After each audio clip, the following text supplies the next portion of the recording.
නමෝ තස්ස භගවතු අරහතු සබ්බ ධම්මේසු අප්පටිහත ඥානචාරස්ස දස බලධරස්ස චතු වේසාරජ්‍ය විසරදස්ස සබ්බ සත්තුත්තමස්ස ධම්මිස්සරස්ස ධම්මරාජස්ස ධම්මස්සාමිස්ස තථාගතස්ස සබ්බඤුනෝ සම්මා සම්බුද්දස්ස නමෝ තස්ස භගවතු අරහතු සබ්බ ධම්මේසු අප්පටිහත ඥානචාරස්ස දස බලධරස්ස චතු වේසාරජ්‍ය විසරදස්ස සබ්බ සත්තුත්තමස්ස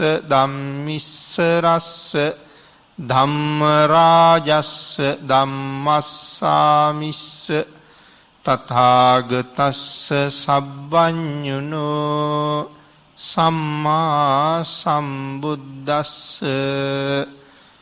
නමෝ තස්ස භගවතු අරහතු සබ්බ ධම්මේසු අප්පටිහත ඥානචාරස්ස දස බලධරස්ස චතු වේසාරජ්‍ය විසරදස්ස සබ්බ සත්තුත්තමස්ස ධම්මිස්සරස්ස ධම්මරාජස්ස ධම්මස්සාමිස්ස තථාගතස්ස සබ්බඤුනෝ සම්මා සම්බුද්දස්ස සද්ධර්ම ශ්‍රාවක කාරුණික ගුණගරුක බෞද්ධ පින්නතුනි ධර්ම දානමය පින්කම නම් වූ සියලුම දානයන් අභිභවනය කළ මහත්ඵල මහානිසංසදායක එකම දානමය පින්කම සිදු කරගන්න සූදානම් වෙන මේ සත්පුරුෂ පින්වත් පිරිස ධර්ම දානයෙන් රැස් කරගන්න මහානුභාව සම්පන්න කුසලය මේ වෙලාවේ අත්පත් කරගනිමින් තමන්ද ධර්ම ශ්‍රවණය කරමින් ධර්මයට කැමති ලංකාවාසී ලෝකවාසී සියලු දෙනාටම මේ උතුම් වූ දේශනාව ශ්‍රවණය කරන්න දානය කරවමින් ධර්ම ශ්‍රවණානිසංසයත් සද්ධර්ම දානානිසංසයත් කියන මේ මහා කුසලස්කන්ධයන් අත්පත් කරගන්නවා. ධර්ම ශ්‍රවණය කරන හැම කෙනෙක්ම මහත් වූ බලාපොරොත්තුවක් පෙරදරි කරගෙන ධර්ම ශ්‍රවණය කරන එක වටින බව බුද්ධානුශාසනාවයි. ඒ බලාපොරොත්තුව තමයි මේ ධර්ම දේශනාව ශ්‍රවණය කරන අතරතුරදීම මාගේ පංච නීවරණ ධර්මයන් යටපත් වේවා, සප්ත බෝධ්‍යාංග ආදී ධර්මයන් වැඩි දියුණු වේවා, මේ දේශනාව අතරතුරදීම මට උතුම් මාර්ගයක් ඵලයක් අවබෝධ වේවා කියන සිතින් යුක්තවම සද්ධර්ම ශ්‍රවණය කරමු. පින්නතුනි, අපි මේ දිනවල සාකච්ඡා කරන්නේ මරණානුස්සති භාවනාව. අපේ බුදුරජාණන් වහන්සේ මරණ සතිය වඩන හැටි ආකාර 8කින් දේශනා කොට වදාළා. ඒකේ 7 වෙනි ක්‍රමය තමයි අපි සාකච්ඡා කරමින් හිටියේ. මරණ සතිය වෙනුවෙන් සාකච්ඡා කෙරෙන 23 වෙනි ධර්ම දේශනාවයි මේ. 22 වෙනි ධර්ම දේශනාවේදී අපි 7 වෙනි කාරණාව අද්දාන පරිච්ඡේදයක් වශයෙන් කියන කොටස සාකච්ඡාවට භාජනය කරමින් එහි ඉතුරු කොටස තමයි මේ සාකච්ඡා කරන්න සූදානම් වෙන්නේ.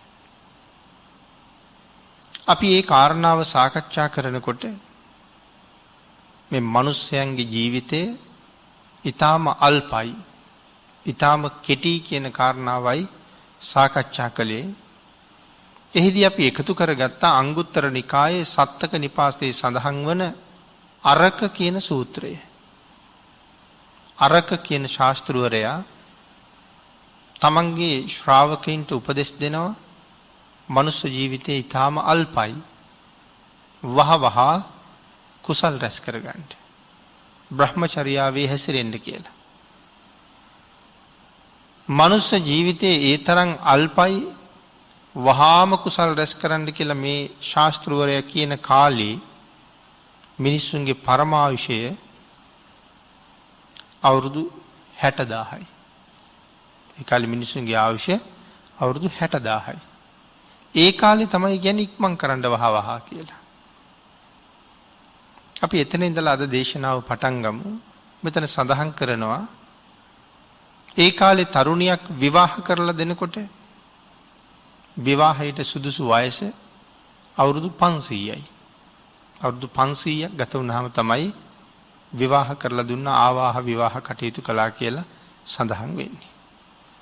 ඒ වගේම පිළිතුරේ මෙතන සඳහන් කරනවා ඒ කාලේ තිබුණේ ලෙඩ 6යි කියලා. මිනිසුන්ට ලෙඩ හැටියට තිබිලා තියෙන්නේ අසනීප 6යි. ඒ අසනීප 6 තමයි සීතල තියෙනවා, උෂ්ණය තියෙනවා. බඩගිනි තියෙනවා, පිපාසය තියෙනවා. බැසිකිලි යන්න ඕනේ, මුත්‍රා කරන්න ඕනේ. මේ තමයි ආබාධ 6. මේ හැර වෙන ආබාධයක් තිබුණ බවක් සඳහනක් නැහැ. යටත් පිරිසෙන් හිසේ කැක්කුමක්, බඩේ කැක්කුමක්වත් තිබුණේ නැහැ කියන කාරණාව විය හැකි. මේ සඳහන් කරන්නේ අල්පාබාධයි ආබාධ 6යි තිබ්බේ කියලා. නමුත් අද ගැන කල්පනා කරාම මේ 6ම ආබාධ නෙමෙයි. අදත් මිනිස්සුන්ට මේ දේවල් තියෙනවා.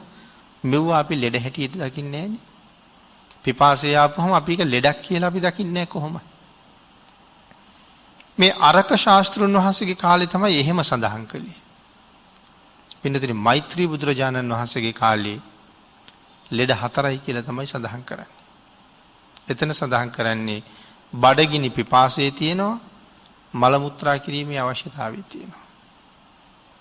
එහෙනම් මෛත්‍රී භාග්‍යතුන් වහන්සේ පහළ වෙන කාලේ මිනිස්සුන්ට උහුලන්න බැරි සීතලත්, මිනිස්සුන්ට උහුලන්න බැරි උණුසුමත් ලෝකෙ තිබුණ තියෙන්නේ නැතුව ඇති කියන කාරණාවයි මේ කියන්නේ. ඒ කාලෙට ලෙඩ 4යි. අරක ශාස්ත්‍රුන් වහන්සේ වැඩ හිටියේ කාලේ ලෙඩ 6යි කියලා පෙන්නලා තියෙනවා. පින්නතිනි මෙතන සඳහන් කරනවා බුදුරජාණන් වහන්සේ දේශනා කරනවා මහණෙනි මෙතරම්ම දීර්ඝායුෂ ඇති කාලේ ආබාධ අඩු කාලේ මෙම අරක නම් ශාස්ත්‍රුන් වහන්සේ මෙහෙම ධර්ම දේශනා කළා නම් මෙහෙම අල්පාබාධ තියෙන කාලේ දේශනා කළේ වහවහ යහුසුලුව කුසල් කරගන්න කියලා. මෙන්න මේ කාලේ තමයි අර දේශනා කරලා තියෙන්නේ හිසට ගිනි ගත්තාම ඒ ගින්න නිමා ගන්න උත්සුක වෙනවට වඩා කරගන්න බැරි වෙච්ච කුසල කර්මයක් තියෙනවා නම් ඒක කරන්න උත්සුක වෙන්න කියලා. මේ අවවාදය කරන්නේ අවුරුදු 60000 කාලේ. ඒ නිසායි මෙතන සඳහන් කරන්නේ අරක ශාස්ත්‍රුන් වහන්සේ එහෙම ධර්ම දේශනා කළා නම් මේ කාලේ අපි කොහොම කටයුතු කරන්න ඕනේද? මේ කාලේ අපිට තියෙන අසනීප මොනවද කියලා අපි දන්නෙත් නැහැ. සමහර කෙනෙක් මැරිලා වලලලා මාස ගාණක් ගියාම තමයි පරීක්ෂණ වලින් වාර්තා එන්නේ අහවල් ලෙඩේ හැදිලා තිබින්නේ කියලා. ඒ කියන්නේ වෛද්‍යවරයෙකුටත් හොයාගන්න බැරි ලෙඩ මේ කාලේ තියෙන්නේ. අනික මෙතන කතා කරන්නේ අවුරුදු 60000ක් ගැන. අපේ කාලේ පරමාවුෂය අවුරුදු 120යි. ඒතර භාග්‍යතුන් වහන්සේගේ කාලේ පරමාවුෂය සඳහන් කරන්නේ 100ට වැඩි 200ට අඩුයි. අපි බුදුරජාණන් වහන්සේ වැඩ හිටපු කාලේ 100ට වැඩි 200ට අඩුයි. අපි කලින් දේශනාවේ සාකච්ඡා කළා 160ක් අවුරුදු වැඩ හිටපු බක්කුල මහරහතන් වහන්සේ 150ක් ආයු වළඳපු අනුරුද්ධ මහරහතන් වහන්සේ පිළිබඳව කරුණු දක්වලා බුද්ධ පරිනිර්වාණයෙන් අවුරුදු 100කට පස්සේ පවත්වපු දෙවනි ධර්ම සංගායනාවට භාග්‍යතුන් වහන්සේ දැකපු මහරහතන් වහන්සේලා 8 නම සහභාගී වෙච්ච බව. එහෙනම් ඒ කාලේ අවශ්‍ය අවුරුදු 160ක උපරිමයක් තිබිලා තියෙනවා.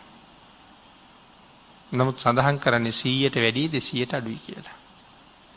මූලාශ්‍රය 160 150 එහෙම පෙන්නලා තියෙනවා. ඒ අපේ බුදුරජාණන් වහන්සේ ජීවමානව වැඩ හිටපු කාලේ. එතකොට මේ කාලේ පරමාවිෂ ගැන කතා කරනකොට සාමාන්‍ය 120න් වාගේ සීමා වෙලා තියෙනවා. ඒ වුණාට අපි 100ක්වත් ජීවත් වෙන කෙනෙක් මේ කාලේ ඊටාම කලාතුරකින් තමයි අහන්නේ. සාමාන්‍ය අපේ අවශ්‍ය 65 75 80 වගේ සීමාවට ඇවිල්ලා තියෙනවා. ආබාධවලත් සීමාවක් නැහැ. එහෙමනම් මේ කාලේ අපි කුසල් රැස් කරන්න කොහොම උත්සුක විය යුතුද කියන කාරණාව අපිටවත් තේරෙන්නේ නැති තරම් කරුණක්. නමුත් කුසල් රැස් කරන බවක් නම් පේන්නේ ඊටාම අඩුවෙන්මයි. සංසාරේ කොච්චර බය නිසා මෙහෙම කරුණු දක්වන්නේ ඇද්ද? මෙතන සඳහන් කළා අද හැටියට බැලුවහම මේ අරක ශාස්ත්‍රුන් වහන්සේගේ කාලේ ලෙඩ තිබිලා නැහැ කියන කාරණාව තමයි අපිට කියන්න තියෙන්නේ. සඳහන් කරනවා බ්‍රාහ්මණයිනි මිනිසයන්ගේ ජීවිතය අල්පයි, ඊතා සුළුයි, ඊතා කුඩයි, වහවහ පෙරලෙනවා. බොහෝ දුක් සහිතයි. අරක ශාස්ත්‍රුන් වහන්සේ සඳහන් කරනවා. අපි මේ කාරණාව කලින් දේශනාවේ සාකච්ඡා කළා. එතකොට පින්වතුනි අද මුලින් සඳහන් කළා වගේ ලෙඩ 100 ගණන් මිනිස්සුන්ට තියෙනවා. මේ කාලේ හැටියට එදා තිබිච්ච දේවල් ලෙඩක් නෙමෙයි කියලා සඳහන් කළා. බහු දුක්ඛං බොහෝ දුකක් තියෙනවා. ඒ දුක් මෙච්චරයි මෙපමණයි කියන්න බැරි තරම් අසීමාන්තික දුක්ඛන්දරාවකුත් මේ කාලේ තියෙනවා. ලෙඩකන්දරාවකුත් තියෙනවා. ආයුෂත් බොහොම අඩුයි. එහෙනම් මොනතරම් වේගෙන් අපි කුසල් කරන්න යොමු විය යුතුද කියන කාරණාව මෙතන සිහිපත් කරනවා. එතකොට එදා කාලේ බොහෝ දුක් සහිතයි. දැන් අද අපිට ඊටාම දුක් සහිතයි. දැන් මේ ලෙඩ 6ක් තිබ්බ කාලෙත් කියන්නේ බහු දුක්ඛං. ජීවිතේ බොහෝම දුකයි. එතකොට අපිට තේරෙන්නේ නැහැ ජීවිතේ බොහොම දුකයි කියලා එදා කිව්වේ ඇයි කියලා. සමහර වෙලාවට දිව්‍ය තලයක තිබිච්ච සැප තිබුණේ නැහැ. ඒ වගේම ධානලාභියෙකුට තිබිච්ච සැප එදා කාලේ ඒ මිනිසුන්ට තිබෙත් නැහැ. දිව්‍ය ලෝකයක තියෙන සැපත් ධානලාභියෙකු භුක්ති විඳින සැපයක් නොතිබුණ නිසා අරක ශාස්ත්‍රුන් වහන්සේ බහු දුක්ඛං කියලා කියන්නේ ඇති. ඊළඟට මෙතන සඳහන් කරනවා පින්නතුනි බුදුරජාණන් වහන්සේටත් ආබාධ කීපයක් තිබුණා කියලා. අපේ බුදුරජාණන් වහන්සේටත් ලෙඩ කීපයක් තිබුණා. ඒ ලෙඩ පිළිබඳව පිටකයේ තැන් තැන්වල සඳහන් කරලා තියෙනවා. එක වෙලාවක සඳහන් කළා භාග්‍යතුන් වහන්සේට කොන්දේ අමාරුවක් තිබුණා කියලා. ධර්ම දේශනාවක් පවත්වන අතරතුර මේ කොන්දේ ආබාධයේ මදක් උත්සන්න වුණාම එතන ධර්ම දේශනාව සිදු කරන්න වැඩ ඉන්න සුදුසුම භික්ෂූන් වහන්සේට කතා කරලා භාග්‍යතුන් වහන්සේ නතර කරන තැන ඉඳලා දේශනාව ඉදිරියට කරගෙන යන්න අවවාද කරලා බුදුරජාණන් වහන්සේ සුගන්ධ කුටියට වැඩම කරලා සිංහසෙයියාවෙන් මදක් සැතපෙනවා කියලා. මොන හේතුව නිසාද? කොන්දේ ආබාධය නිසා.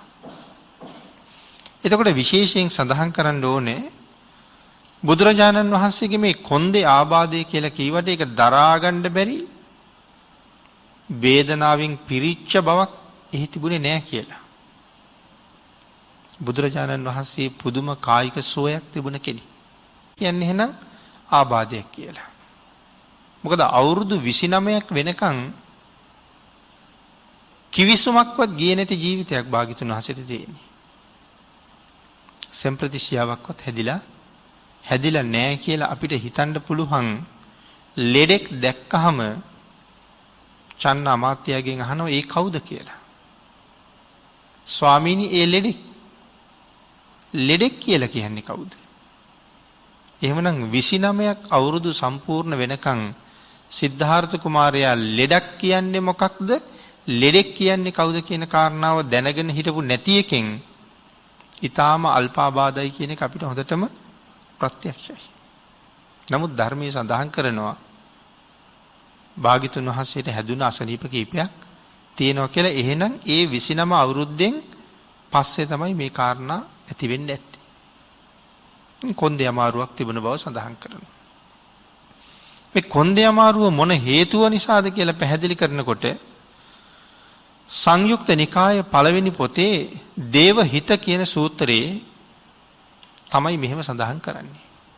මොන හේතුව නිසා කොන්දේ අමාරුව හැදුනද? දුෂ්කර ක්‍රියා කරන කාලේ ආහාර අඩු බව නිසා ඇති වුණ තත්වයක් මේකට හේතු වුණා කියලා. නමුත් සමහර වෙලාවට කර්ම විපාක වාගේ කර්මවල විපාක පිළිබඳව සඳහන් කරන ඇතැම් පොත්පත්වල මේ සඳහා තවත් වෙනත් කරුණු දක්වලා තියෙනවා. සංසාරගත ජීවිතයේ මෙන්න මේ වාගේ ක්‍රියාවක් Taman අතින් සිදුවෙච්ච නිසා මෙහෙම කොන්දේ අමාරුවක් තිබුණා කියලා. සමහර තැන්වල මුණ ගැහිලා තියෙනවා. Tamanගේ පෙර භවයේ ඈත සහෝදරයෙකුට පහර දුන්න අවස්ථාවක් නිසා ඇතිවෙච්ච ආබාධයක් සඳහන් කරනවා. ඒ කොන්දේ අමාරුව ගැන නෙමෙයි. කොන්දේ අමාරුව ගැන සඳහන් කරනකොට පැහැදිලි කරන්නේ මල්ලවපර ක්‍රීඩකයෙක් එක්ක සටන් කරන්න ගිහිල්ලා ඒ ක්‍රීඩකයා දෙකට නමලා කොන්ද කැඩුවා කියලා. ඒ කොන්ද කඩාවු අකුසල කර්මය තමයි මේ තාමත් දිගින් දිගට සංසාරේ ඇවිල්ලා ලෞතර බුද්ධත්වයේ ලබාපු ආත්මෙත් මේ විදිහට විපාක දෙන්නේ කියලා සඳහන් කරලා තියෙනවා. නමුත් දේවහිත සූත්‍රයේ සඳහන් කරනවා දුෂ්කර ක්‍රියා කරන සමයේ අල්ප ආහාර ගත්ත නිසා ඇතිවෙච්ච ආබාධ තත්වයක් කියලා. හැබැයි දේවහිත සූත්‍රය කියලා කියන්නේ කෙලින්ම ත්‍රිපිටකයේම සඳහන් වෙන කරුණයි මේ කියන්නේ. එහෙනම් පරිබාහිර පොතක තිබුණ කරුණු අපිත් දේශනාවල් වල පෙර සඳහන් කරලා තියෙනවා මේ කරුණ. නමුත් ඒ සියලු දේවල් වලට වඩා පිටකයේ තියෙන කාරණාවට අපි ගරු කළ යුතුයි. ඒ නිසා කලින් සඳහන් කරපු කරුණ වෙනත් පරිබාහිර ග්‍රන්ථයක සඳහන් වෙලා තිබුණ නිසා හැබෑවටම මේ සිද්ධිය එවන් සිද්ධියක් නිසා නුණා නම් භාග්‍යතුන් වහන්සේගේ කොන්දේ ආබාධය ධර්ම රත්නයේට හානියක් සිදු වෙලා තියෙනවා නම් පළමුවත් දෙවනුවත් තෙවනුවත් එහෙම කරපු දේශනාව ඒ ප්‍රකාශයේ සම්බන්ධයෙන් ධර්ම රත්නයෙන් සහ භාග්‍යතුන් වහන්සේගෙන් සමාව අයදිනවා කියන කාරණාව විශේෂයෙන් සිහිපත් කරනවා. එහෙනම් දේවහිත සූත්‍රයේ සඳහන් වෙන්නේ ආහාර අඩු බව නිසා ඇතිවෙච්ච ආබාධ තත්ත්වයක් කියලා. ප්‍රඥාවෙන් ධම අවබෝධ කළ යුතුයි කියලා සඳහන් කළේ ඒ නිසායි කුසල් කළ යුතුයි බ්‍රහ්මචර්යාවේ හැසිරීලා බ්‍රහ්මචර්යාව සම්පූර්ණ කළ යුතුයි ඉපදුන කෙනාට නොමැරී ඉන්න විදිහක්ම නැහැ කියලා දේශනා කරනවා. යමෙක් ඉපදුනොත් නොමැරීමක් නැහැ. ඒ කාන්තේම මරණයටපත් වෙනවා. ඒ නිසා වහවහාම කුසල් රැස් කළ යුතුයි. බ්‍රහ්මචර්යාව අඩු නැතුව සම්පූර්ණ කරගත යුතුයි කියන කාරණාව සිහිපත් කරනවා. ඒතරහිකෝතං භික්කවේ සම්මා වදමානෝ වදෙය්‍ය මහණෙනි මෙකල්හි ඒ කාරණාව යමෙක් මනාව කියනවා නම් අප්පකං ජීවිතං මනුස්සානං අල්පයයි මිනිස්සුන්ගේ ජීවිතය. පින්නතුනි එහෙම කීවේ මේ අරක ශාස්ත්‍රුන් වහන්සේගේ උපදේශයේ අදටත් හරියටම ගැලපෙන හින්දා.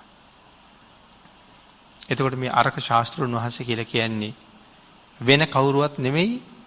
එදා අරක ශාස්ත්‍රවරයා දේශනා කරපු ධර්මයේ අගය කරලා මෙදා කතා කරන අපේ බුදුරජාණන් වහන්සේම තමයි එදත් අරක නමින් උප්පත්තිය ලැබලා හිටියේ.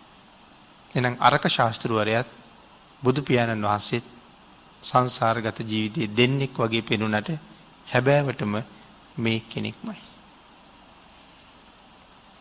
මෙතන සඳහන් කරනවා අපි ආයුෂය ගැන නැවත වැඩිම වුණොත් මේ කාලේ අවුරුදු 120යි. බුදුරජාණන් වහන්සේ ඒ ආයුෂය අපිට මෙන්න මෙහෙම බෙදලා පෙන්නනවා. භාග්‍යවතුන් වහන්සේ පෙන්නනවා වර්ෂ 100ක් කෙනෙක් ජීවත් වුණොත් අවුරුදු 100ක් ජීවත් වුණොත් ඍතුන් තියෙනවා 300ක්. අවුරුදු 100ක් ජීවත් වෙන පුද්ගලයෙකුට ඍතුන් 300කට මුණ දෙන්න වෙනවා. ඒක තමයි හේමන්ත ඍතුන් 100යි. ගිම්හාන ඍතුන් 100යි. වස්සාන ඍතුන් 100යි. එතකොට 300යි. අවුරුද්දකට ඍතු 3යි. එතකොට අවුරුදු 100ක් ජීවත් වෙනවා නම් ඍතු 300යි. මාස තියෙනවා 1200ක්. ඊළඟට සඳහන් කරනවා ගිම්හානේට මාස 4යි, හේමන්තේට මාස 4යි, වස්සානේට ගිම්හානේට මාස 400යි, හේමන්තේට 400යි, වස්සානේට 400යි. පුරහා අවපක්ෂ හැටියට බැලුවොත් 2400යි.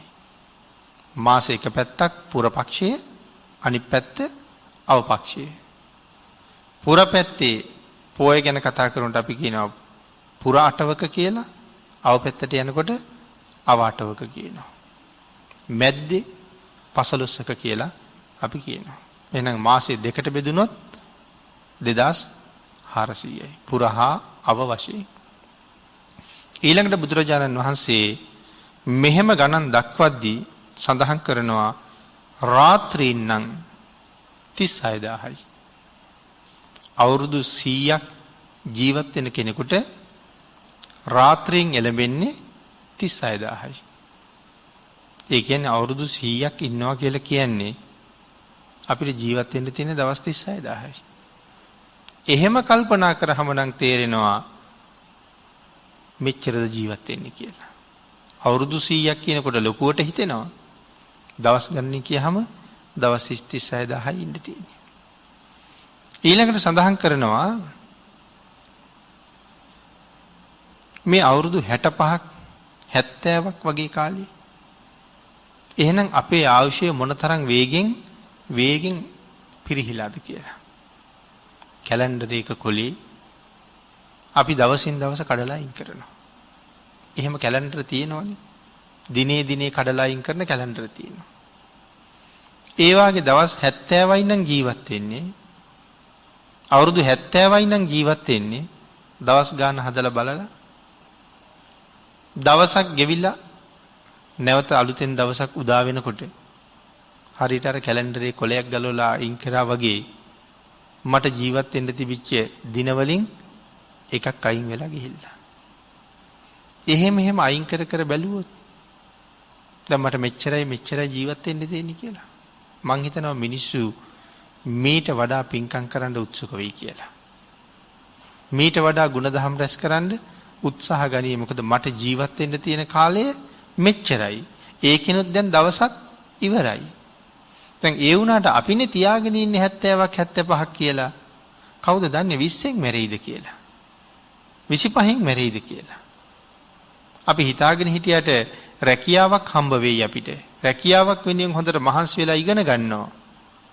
ඒ සියල්ලම කරලා උපාධියත් අරගෙන සමහරට උපාධි සහතිකය අරගෙන ගෙදර එන ගමන් මැරෙන්නත් පුළුවන්. පත්වීම් ලිපිය ගන්න යනකොට මැරෙන්නත් පුළුවන්. අරන් ගෙදර එනකොට මැරෙන්නත් පුළුවන්. තවම රස්සාවට ගියේ නෑ. අපි මේ 70 හදාගෙන හිටියට 70 ජීවත් වෙනවා කියලා කාරණාවක් නම් කොහෙත්ම නෑ. කැලෙන්ඩරේ දින ගලව හිටියට අපිට දින අඩු කර හිටියට මේ 70කට ඉන්න පුළුවන් වෙන එකක් කොහොමත් නෑ. ආන් ඒ හින්දා පින්නතුනි මෙතන ආහාර වේල් ගණනත් බුදුරජාණන් වහන්සේ ගණන් වලින්ම දේශනා කරනවා. ඊළඟට ආහාර වේල් ගණන එහෙම සඳහන් කළාට අපි හැමදාම ආහාර ගත්තෙත් නැහැ. අපි කිරි බීපු කාලේ බත් කෑවේ නැහැ. එතකොට තව අපි බත් නොකා ගත කරන කාල ලෙඩ හැදිලා බත් කෑවේ නැති දවස් තියෙනවා. කෑම පෙන්නන්නවත් බැරුව හිටපු දවස් තියෙනවා. පුංචි කාලෙත් කිරි බීලා ඉවර වෙලා බත් කන කාලේ මුරණ්ඩුකමට කෑම නොකා හිටපු අවස්ථා තියෙනවා. ලොකු වෙලා අම්මා තාත්තා එක තරහ වෙලා කෑම නොකා හිටපු අවස්ථා තියෙනවා තව. විවාහ වෙලා බිරිඳ එක්ක තරහ වෙලා ස්වාමියා එක්ක තරහ වෙලා නොකා හිටපු වේල් තියෙනවා. එහෙම කාපු නැති වේල් ටිකත් බලහම මේ කෑම වේල් ගණනත් භාග්‍යතුන් වහන්සේ පෙන්නලා තියෙනවා. ඒකිනුත් අපි ආහාර නොගත්ත වේල්ම කීයක් තියෙනවද? හැබැයි අද වේල අත්හැරියහම ඒ වේල ආයේ කවදාවත්ම අනුභව කරන්න වෙන්නේ නැහැ. උදේ වේලයි දවල් වේලයි දෙකම කෙනෙකුට අනුභව කරන්න බෑනේ. එක වේලයි පුළුවන්. එහෙනම් එහෙම බලහම කෑම වේල් ගණනත් භාග්‍යතුන් වහන්සේ පෙන්නනවා. හරියටම ගණන් හදලා කීවහම සඳහන් කරනවා ඒ ගන්න ආහාර වේල් ගණන ඊට වඩා හුඟක් අඩු වෙනවා කියලා. අවුරුදු 100කට වේල් මෙච්චරයි කියලා හදලා තියෙනවා. මේ කාරණා නිසා ආහාර වේල අපි අත්හැරලා තියෙනකොට ඒ ගණන් හදාපු ගානටත් වඩා අඩුවෙන් තමයි අපි ආහාර අරන් තියෙන්නේ. ඊළඟට පින්නතුනි මේ සූත්‍රය අපි සඳහන් කරපු කරුණු ටික මේ සූත්‍රයත් එක්ක කොහොමද ගැලපෙන්නේ කියන කාරණාව මෙතන සිහිපත් කරනවා. බුදුරජාණන් වහන්සේ දේශනා කරනවා මහණෙනි මා විසින් වර්ෂ 100ක් ඉන්න මිනිසයාගේ ආයුෂයත් ගණන් හැදුවා.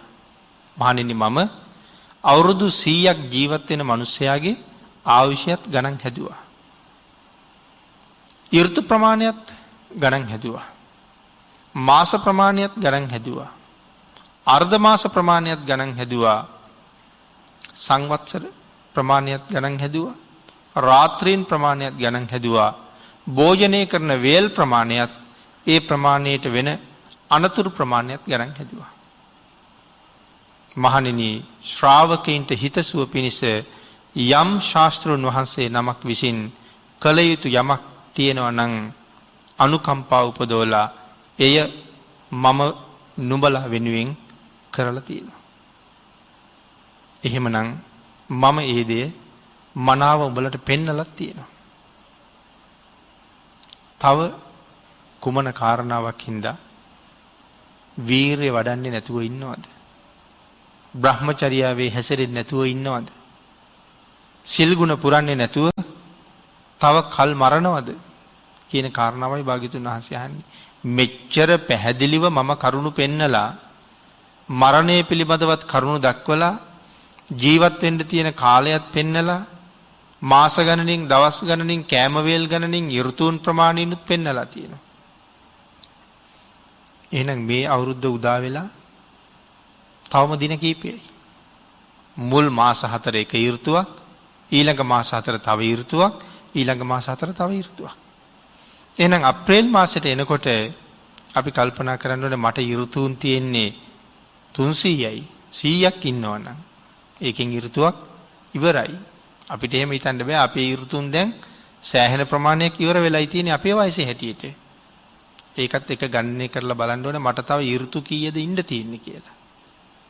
එහෙනම් මම තාම කුසල් දහම් රැස් කිරීම පැත්තෙන් බොහොම මදි වෙන්න පුළුවන්. ඒ හින්දා එහෙනම් වහවහ උත්සුක වෙන්න වෙනවා. මහණෙනි රුක්ෂ මූල තියෙනවා. භාග්‍යතුන් වහන්සේ දේශනා කරනවා. මහණෙනි රුක්ෂ මූල තියෙනවා. මහණෙනි ශූන්‍යාගාර තියෙනවා. ධ්‍යාන වඩව් මහණෙනි, පමානවව් මහණෙනි, පසුතැවිලි නොවව් මහණෙනි. පස්සේ පසුතැවිලි වෙන්න එපා.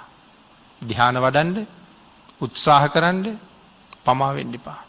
මෙය තොපට අපගේ අනුශාසනාවයි.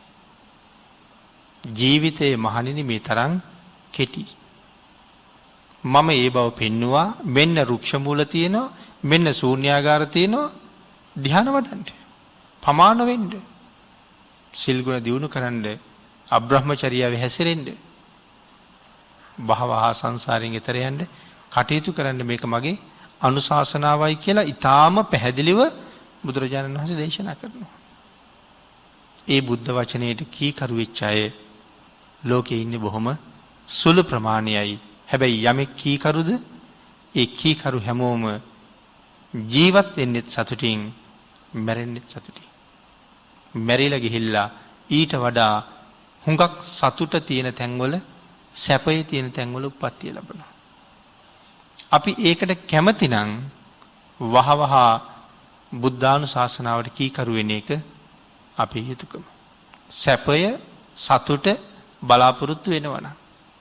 මේ ලෝකේ යමෙක් සැප කැමති නම් පින්නතින වුන් කවදාවත් පව් නම් කරන්නේ. සැප කැමති අය පව් කරන්නේ.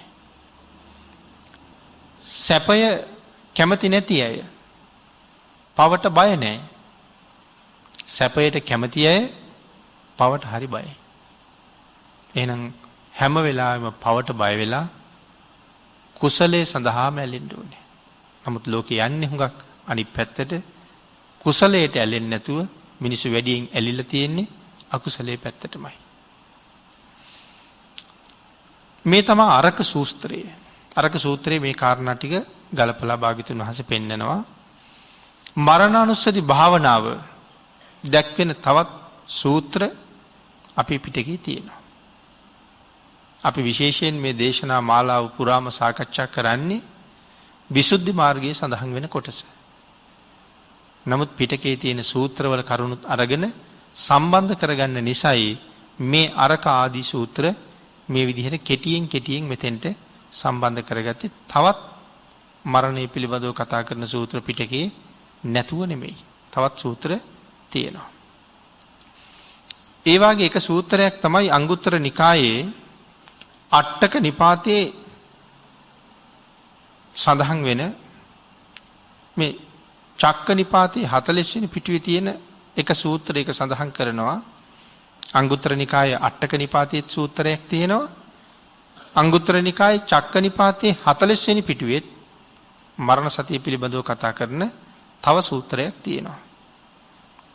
එතන සඳහන් කරනවා මේ නාදික කියන ප්‍රදේශයේ බුදුරජාණන් වහන්සේ වැඩ වාසය කරන කාලේ. මේ කාලේ බුදුරජාණන් වහන්සේ ගඩොල් වලින් හදපු ආවාසයක තමයි වැඩ ඉඳලා තියෙන්නේ. ගිජ්ජකාවසතේ කියලා සඳහන් කරලා තියෙනවා ඒ නිසා.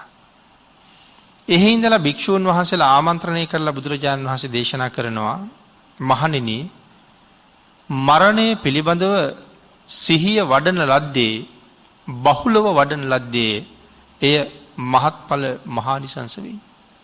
යම් කෙනෙක් මරණය සිහිපත් කරනවා නම් මරණය අනුස්මරණය කරමින් භාවනාවක් කරගන්නවා නම් ඒක මහත් ආනිසංස ගෙනල්ලා දෙනවා කියලා. මරණ සතිය වැඩිම ඊ타ත්ම ආනිසංසදායකයි. නිවනට ඇතුළත් වෙන මේ භාවනා ක්‍රමය නිවනින්ම කෙරවල වෙනවා. මරණ සතිය වඩන කෙනා නිවනම අරමුණු කරගත්ත කෙනෙක්. මේ භාවනාව කෙරවල වෙන්නේ නිවනින්ම තමයි. එහෙනම් මරණ සතිය නිවන දක්වාම හේතු වෙන භාවනා ක්‍රමයක්. බුදුරජාණන් වහන්සේ අපෙන් ප්‍රශ්නයක් අහනවා මහණෙනි නුඹලා මරණ සතිය වඩනවද? භික්ෂුන් වහන්සේලාගෙන් අහනවා මහණෙනි නුඹලා මරණ සතිය වඩනවද? එහෙම ඇහුවාම ඒක භික්ෂුන් වහන්සේ නමක් පිළිතුරු දෙනවා ස්වාමීනි මම මරණ සතිය වඩනවා. මහණ නැත්නම් භික්ෂුව ඔබ කොහොමද මරණ සතිය වඩන්නේ? උන්වහන්සේ සඳහන් කරනවා ස්වාමීනි මට හිතෙනවා එක රැයක් එක දවාලක් ජීවත් වෙමින් භාග්‍යතුන් වහන්සේගේ අනුශාසනාව කරන්න ඉඩ ලැබුණොත් හොඳයි කියලා. එක රැයකුයි එක දවාලකුයි මට ජීවිතේ තිබ්බොත් ඇති. භාග්‍යතුන් වහන්සේගේ අනුශාසනාව සම්පූර්ණ කරන්න මට ඒක ප්‍රමාණවත්. ඊළඟට සඳහන් කරනවා බුදුරජාණන් වහන්සේ තවත් භික්ෂුන් වහන්සේ කෙනෙකුගෙන් මේ කාරණාව අහලා. ඒ භික්ෂුන් වහන්සේ සඳහන් කරනවා ස්වාමීනි මමත් මරණ සතිය වඩනවා. උන්වහන්සේගෙනුත් අහනවා භික්ෂුව ඔබ කොහොමද මේ වැඩේ කරන්නේ? උන්වහන්සේ සඳහන් කරනවා මට දවල් කාලයක් ජීවත්ව භාග්‍යවතුන් වහන්සේගේ අනුශාසනාව මෙනෙහි කරමින් කළ යුතු දේ කරන්න තිබුණොත් හොඳයි. මට එක දවාලක් කලින් භික්ෂුන් වහන්සේ කිව්වේ මට රැයකුත් දවාලකුත් තිබුණොත් මේ අනුශාසනාව කරන්න. දෙවනි භික්ෂුන් වහන්සේ කියනවා මට එක දවාලක් තිබුණොත් භාග්‍යවතුන් වහන්සේගේ අනුශාසනාවට අනුව කටයුතු කරන්න. මම ඒක සම්පූර්ණ කරනවා. තුන්වෙනි භික්ෂුන් වහන්සේ නමක් දන්වනවා කෙසේද නුඹ මරණ සතිය වඩන්නේ කියලා අහපුවාම ස්වාමීනි එක පිණ්ඩපාතයක් වළඳන කාලයක් තුල මට භාග්‍යවතුන් වහන්සේගේ අනුශාසනාවට අනුව කටයුතු කරන්න ලැබුණොත් මට බොහෝ දේ කරන්න පුළුවන්. එක පිණ්ඩපාතයක් වළඳන තරම් කාලයක්. ඒ කියන්නේ දහවල් නම් දහවල් දානේ වළඳන්න ගත කරන කාලේ මට ඉඩ තිබ්බොත් ඇති කියලා කියන්නේ.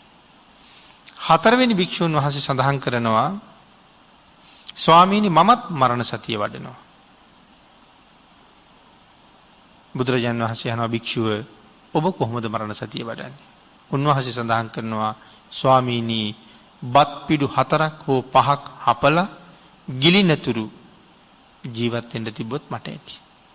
බත් පිඩු 4-5ක් හපලා ගිලින කාලයේ ජීවත් වෙන්න තිබ්බොත් භාග්‍යවතුන් වහන්සේගේ අනුශාසනාව කරගන්න මට ඇති. පින්නතුනි අපේ බුදුරජාණන් වහන්සේ මේ 4 නමකගේ මේ උත්තර වලට සවන් දුන්නා. ඒ අතරේ 5 වෙනි භික්ෂුන් වහන්සේ නමක් කියනවා ස්වාමීනි මමත් මරණ සතිය වඩනවා. බුදුරජාණන් වහන්සේ උන්වහන්සේගෙනුත් ඇහුවා භික්ෂුව ඔබ කෙසේද මරණ සතිය වඩන්නේ?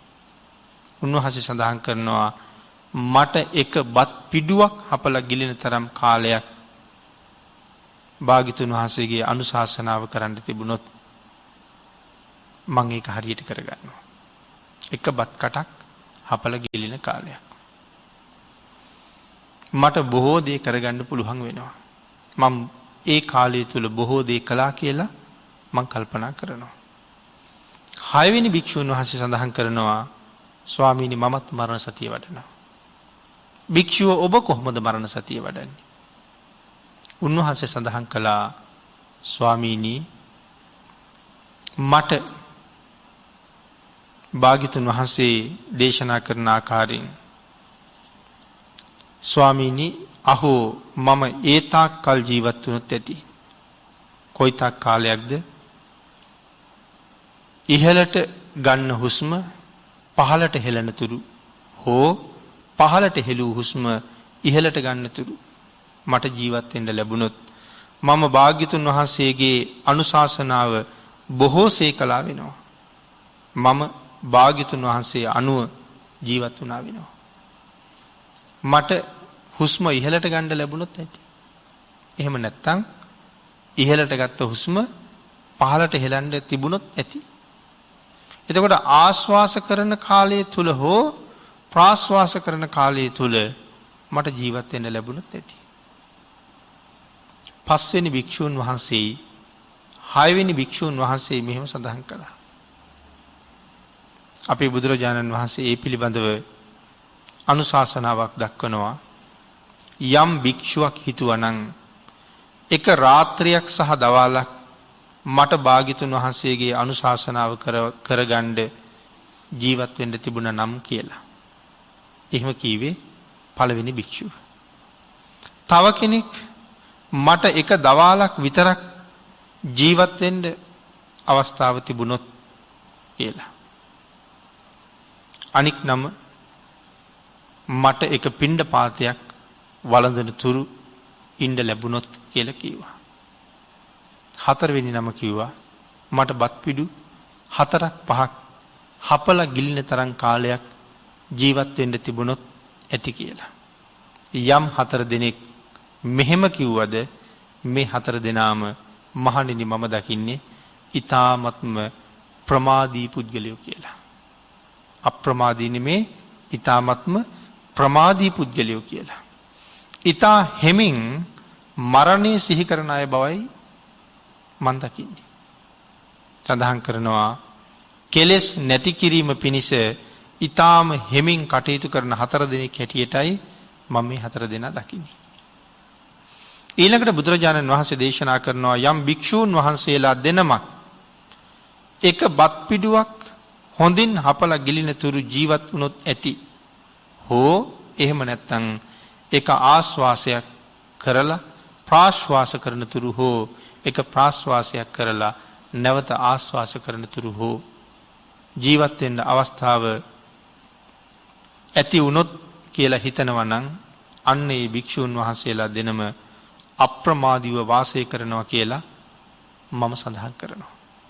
එතකොට අපි බුදුරජාණන් වහන්සේ 5 වෙනි භික්ෂූන් වහන්සේටයි 6 වෙනි භික්ෂූන් වහන්සේටයි මනාව ප්‍රශංසා කළා.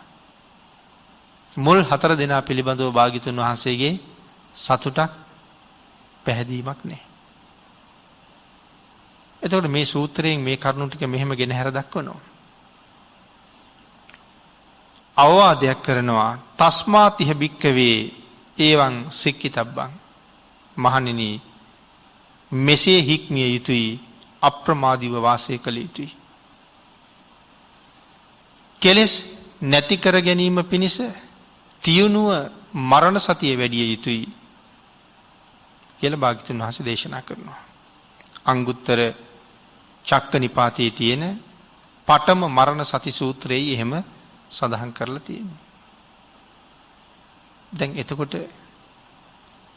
අපි දිහා බලලා භාග්‍යවතුන් වහන්සේ මොනව හිතනවද?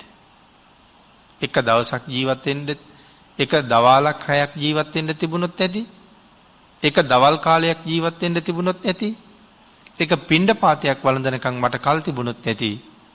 බත් පිළි 4-5ක් හපලා ගිලින තුරු මට කාලය තිබුණොත් ඇති කියලා සඳහන් කරපු මුල් 4 දෙනා පිළිබඳවම භාග්‍යවතුන් වහන්සේගේ පැහැදීමක් නැත්තම් මම කියන්නේ භාග්‍යවතුන් වහන්සේගේවත් ආර්යයන් වහන්සේලාගේවත් අපි ගැන තියෙන පැහැදීම කොහොමද කියන කාරණාව අපිට හිතාගන්න කොහොමත් බෑ. අපි ගැන සතුටක් ඇත්තෙම නෑ කියලා තමයි කියන්න ඕනේ. එහෙනම් මේ ඉන්න විදිහට හිටියොත් භාග්‍යවතුන් වහන්සේගේ අනුශාසනාව කළා වෙන්නේ නෑ. භාග්‍යවතුන් වහන්සේ අපි ගැන සතුටක් නෑ කියලා කිව්වේ.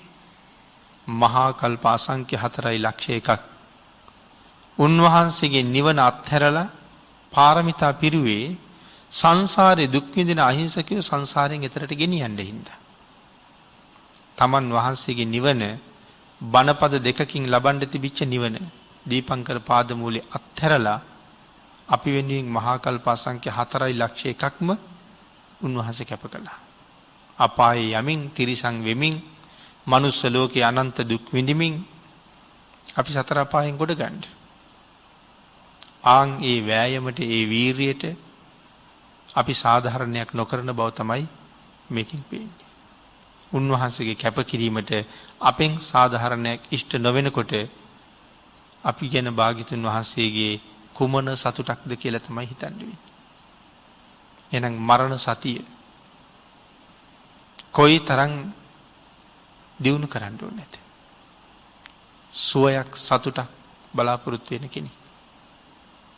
පින්නතුනේ මරණ සතිය පිළිබඳව කරුණු දක්වන 23 වෙනි ධර්ම දේශනාව නිමා කරන්න කාලය එළඹිලා තියෙන නිසා අපි 24 වෙනි දේශනාවෙන් තවත් කරුණු ටිකක් සාකච්ඡා කරමු. අදට මේ උතුම් වූ ධර්ම දේශනාව බොහෝ දිනාගේ හිතසුව පිණිස දේශනා කරවන්නට දායකත්වයේ දරනු ලැබුවේ සියලුම සත්වයන්ට නිර්වාණ අවබෝධය ප්‍රාර්ථනා කරන ධර්ම ශ්‍රවණයට ඊටම ලැබි කල්යාණ මිත්‍ර පිරිසක්. උතුම් අරමුණ බර්ටි මැදගංගොඩ මහත්මයා ඇතුළු මෙම ධර්ම දේශනාවට සියලුම අයුරින් සම්බන්ධ වූ සියලු දෙනාගේම නමින් මියගිය සංසාරගත සියලුම ඥාතීන්ට මේ පින් අනුමෝදන් වේවා කියලා ප්‍රාර්ථනා කිරීමයි. ඊට අමතරව අති පූජනීය දේශකයාණන් වහන්සේ හා උන්වහන්සේගේ පින්වත් දෙමව්පියන්ට සෙත් ප්‍රාර්ථනා කිරීම හා උතුම් චතුරාර්ය සත්‍ය ධර්මය අවබෝධ කර ගැනීමට ආශිර්වාද කිරීමත් අති පූජනීය අවසරයි.